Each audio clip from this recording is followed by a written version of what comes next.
It was really, really scary at multiple points. A boat ride where we were sank 2 days ago. If you're new here, I'm Tandia, this is August, and here is our boat Lagom. We're sailing halfway around the world, from Copenhagen, August's home, back to Sydney, where I'm from. In this video, you'll catch us 2 weeks in, battling our way through the English Channel, as we head south to cross the Atlantic in a few months' time. It's just going to be a lot of wind straight on our face, which we could just wait for, but... So Sunday, we're going to go... Like, this direction is not very common here. Let's go around here, down to Amsterdam. It's like 26 hours or something, at least. We'll do that in one go. Yeah. Hello! We are sailing from Cuxhaven to Amsterdam now. The whole country. 24, 26 hour sail? Yeah, 25 to 28. 25 to 28. Depending on wind, current, and tide. And you were saying you have to choose two. Yeah, we can only choose two. We can't pick all three to be in our favor. Yeah, so we're going with tide and current, right? Sure, yeah. Yeah. Yeah, it's just, it's nicer to have three knots of current with you. Yeah, trying to figure out if we should go along the French side of the channel or the English side of the channel. And it's quite confusing. Still don't know. Might be the English We side. don't know. We still don't know which one we're going to do. Yeah, let's get going? Yeah. Okay.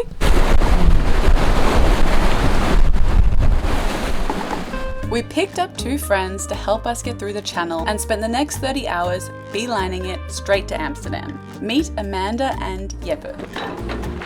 If you could just stay there, that would be great. Yes, thank you.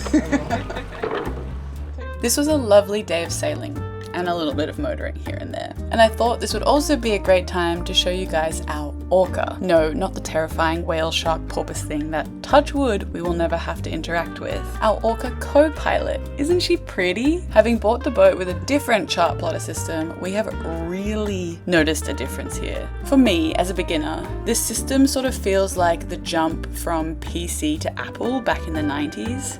Smoother, way more intuitive to navigate, and also just graphically so much nicer. If you guys are interested, you can check out the QR code or the link in the description.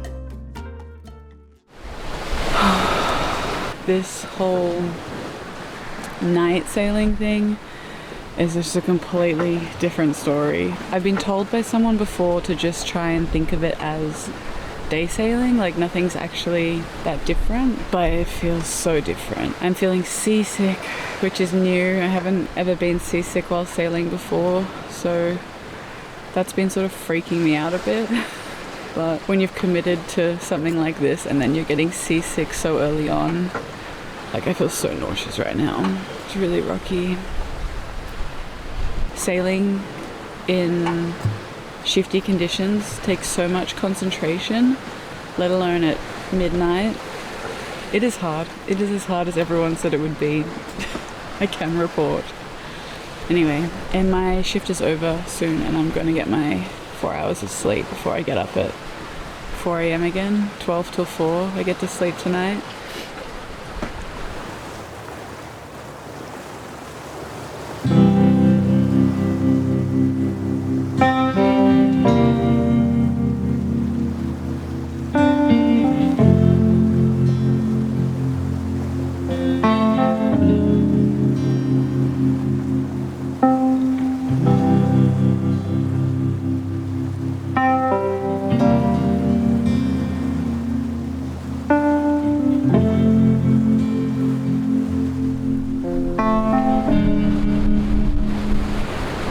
Good morning.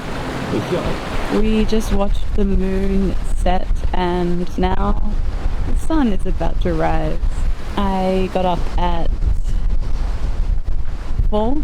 It's now 6:30. So I did 9 till 8 till 12, 8 till 12, 6 to 8.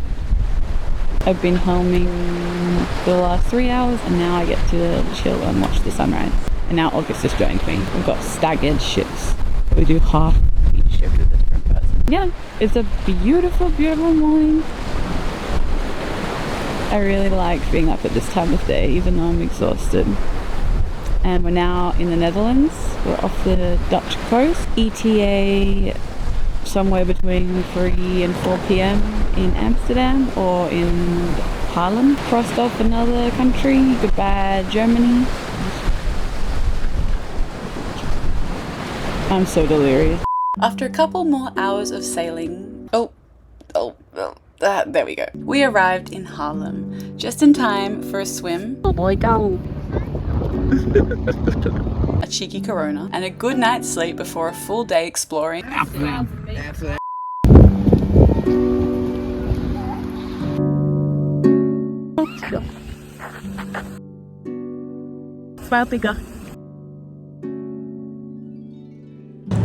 Legend has it that whoever you kiss while passing under the bridge will be your true love for life. What? This one? Ready? 24-hour to the bridge. Then Oh, it's not this one. It's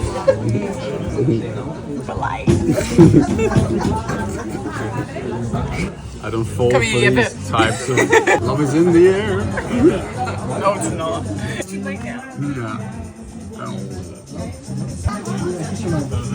I'm gonna show this at your wedding. Yeah. But it's not gonna be. Depends if a tour guide sells us to, then we will. Going back under it.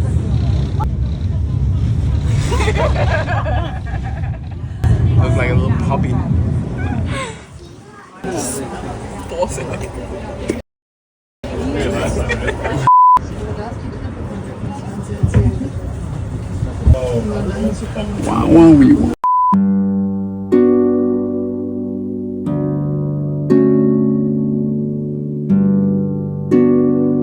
The next day, we set out to cover yet another huge stretch of water, sailing from Amsterdam all the way to Dunkirk, or so we thought.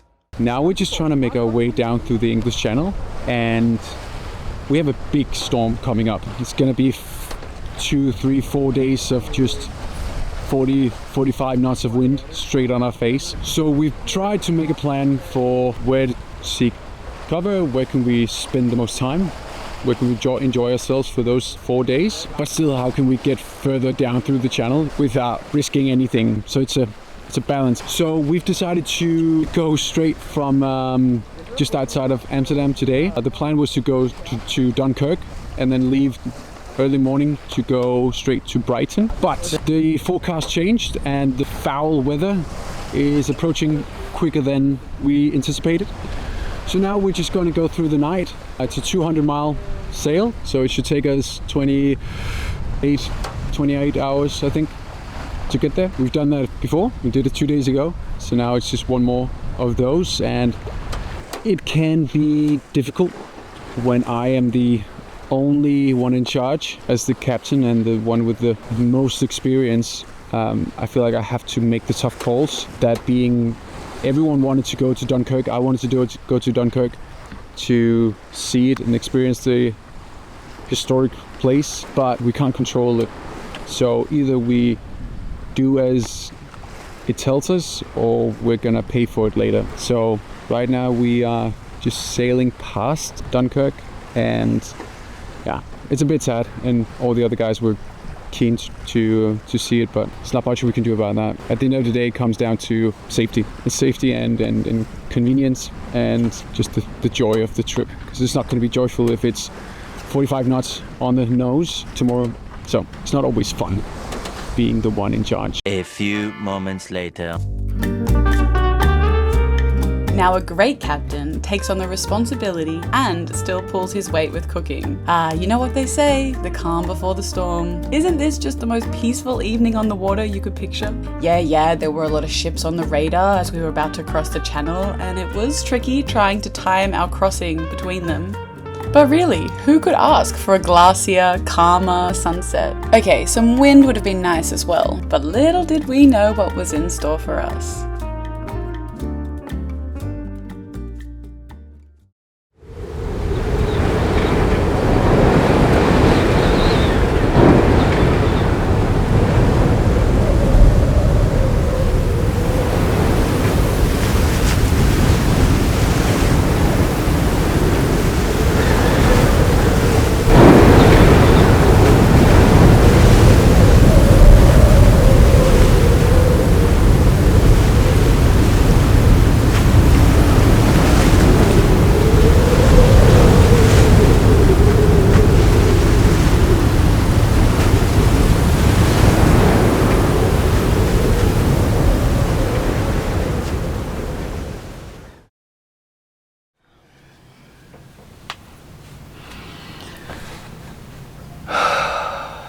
We have just been pushing really hard. Since the Kiel Channel, we've done almost back-to-back 30-hour sails. Both times through pretty challenging conditions, a lot of wind, a lot of waves, and it said 25 knots. It ended up being 35. Way more westernly than I thought. I thought it was going to be south, straight south. It turned out to be like southwest. running off like 2 hours of sleep each time. It's almost impossible to sleep up here in the bow because it's just like bang, bang.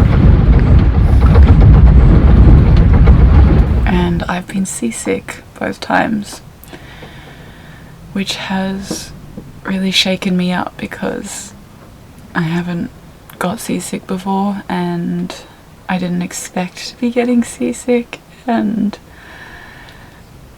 here I am, like not even 2 weeks into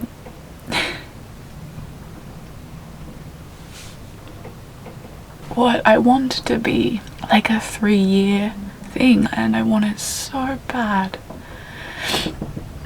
but I can't be getting seasick every time we have to do a long passage, and it's freaking me out because it's debilitating. And I'm just completely useless when I'm seasick. Like I can't help. Most of the time I can steer, I can helm, but last night it was so rough that I couldn't even do that. I felt like my eyes were rolling back into my head. I felt so dizzy. Like I was scared that if I stayed at the helm and a big wave came, I would just get like knocked. And then that's so dangerous because then I could fall overboard or I could hit my head. And so I was too scared even to stand at the helm. So I feel all of this guilt for not helping, so much guilt. Because I ended up just passing out like up in the cockpit, like covering myself in a blanket. And when I went to sleep it was crazy, but it wasn't that bad. It was manageable with just 2 people. And then I woke up and it was in chaos. It was dawn and we had just crossed the channel, and then we came very close, like 50 meters from shore. I woke up and there was this, we were like being pushed up by the current, so like 4 or 5 knots of current pushing us up into this huge seawall. We're just rounding the danger buoy, like just making it around it. But that was on purpose because I knew it was deep enough and we just wanted to round that and then head to the next point so we could go at a wider angle, which would be more comfortable. And then we get this radio. We got called up by the, I don't even know. I was so delusional. Coast Guard, no, he was just manning that station, and he said, "Just for your information, you are about to enter a military firing range." This morning they had a gun firing drill right where we were supposed to go. "Please divert 2 nautical miles from shore." So that meant that we had to keep going in the same bearing for another hour. And I was just looking so much forward to bearing away 15-20 degrees, but we couldn't do that. We had to continue out and further out into the channel. A boat right where we were sank 2 days ago with some Danes on it. What? Because they ran aground right where we were. Are you kidding me? I did not know that. No. Oh my god. The Coast Guard said it was very dangerous conditions. There were a lot of sandbanks, so we had to navigate between them with like 3 knots of current against us. But then we just had these giant 4-meter waves from the side, and then 5 minutes before we entered Brighton, the engine started smoking like bad, like black smoke coming out. And then heading into Brighton, it's just a 10-15 meter wall with rocks and just insane tiny inlet with no starboard marks, just port marks. And we knew that this little trench has been dug out. That was the only way we could get in, was in that little trench, but we only had the port side markers to follow, and they were on land basically. So we just had to go through that, close to it, and we were thrown side to side until we came in. It was really scary at multiple points, and if it was just me in August and I was out like that,